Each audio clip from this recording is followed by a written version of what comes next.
ഇടുക്കി തൊടുപുഴ ജില്ലാ ആശുപത്രിയുടെ കെട്ടിടം അപകടാവസ്ഥയിലായിട്ടും പൊളിക്കാൻ നടപടിയില്ല. 70 വർഷം പഴക്കമുള്ള കെട്ടിടം അൺഫിറ്റ് ആണെന്ന് സാക്ഷ്യപ്പെടുത്താൻ ജില്ലാ പഞ്ചായത്ത് തയ്യാറല്ല. കെട്ടിടം പൊളിക്കണമെന്നാവശ്യപ്പെട്ട് ആശുപത്രി അധികൃതർ ജില്ലാ പഞ്ചായത്തിന് കത്ത് നൽകിയിരുന്നു.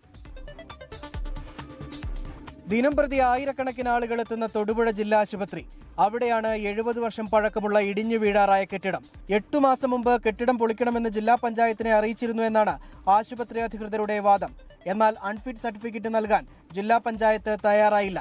പോലീസ് എയ്ഡ് പോസ്റ്റ് പ്രവർത്തിക്കുന്നത് ഈ കെട്ടിടത്തിലാണ്. കഴിഞ്ഞ 3-4 വർഷക്കാലമായി കെട്ടിടം ഉപയോഗശൂന്യമായി കിടക്കുകയാണ്. എന്നാൽ കെട്ടിടം മെയിൻ്റെനൻസ് ചെയ്യുന്നതിനോ ഇല്ലെങ്കിൽ ഇത് പൊളിച്ചു മാറ്റുന്നതിനോ തയ്യാറാകുന്നില്ല.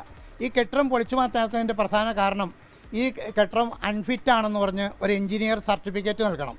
അങ്ങനെ ഒരു സർട്ടിഫിക്കറ്റ് ഇത് കിട്ടിയിട്ടില്ല. നിലവിൽ കെട്ടിടത്തിലേക്ക് ആരും പ്രവേശിക്കാതിരിക്കാൻ കയർ കെട്ടിയിട്ടുണ്ട്.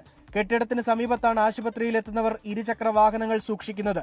എത്രയും പെട്ടെന്ന് കെട്ടിടം പൊളിച്ചു മാറ്റാനുള്ള നടപടി സ്വീകരിക്കണമെന്നാണ് ആശുപത്രിയിലെത്തുന്നവരുടെ ആവശ്യം. 24 ഇടുക്കി.